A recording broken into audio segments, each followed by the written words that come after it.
පිරිසක් ඇවිල්ලා. ඒ අත්ංගේ මොන දිහා දකිනකොට පේනවා බොහොම දුකක් වේදනාවකට සංවේගයට පත් වෙච්ච අවස්ථාව. මේ නිරංකා සුභාසිනී මහත්මිය මේ ජීවිතේ බොහොම තරුණ ජීවිතයක් ගත කරපු අම්මා කෙනෙක්.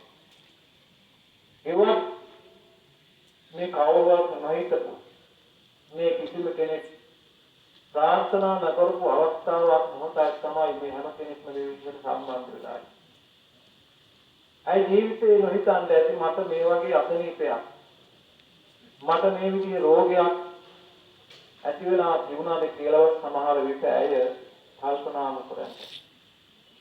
වියදම වැනි වෙළඳ කලාපයක ජීවත් වෙලා තමන්ගේ ජීවිතේ බොහොම හොඳින් තමන්ගේ පවුලට මේ දරුවන්ට ස්වාපුත්‍රයාට තමන්ගේ අනාගත ජීවිතය සලසා ගන්න බොහෝ ප්‍රාර්ථනාවක් තියෙනවා.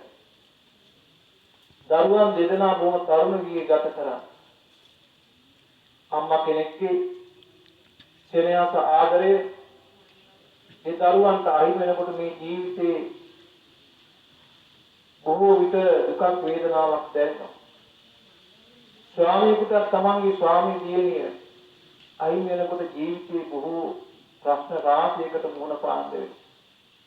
ඒ නිසා මේ හැම දෙයක්ම අපි ජීවිතේ හිතන්නේ නැහැ අපිට නොයෙක් බලාපොරොත්තු තියෙනවා.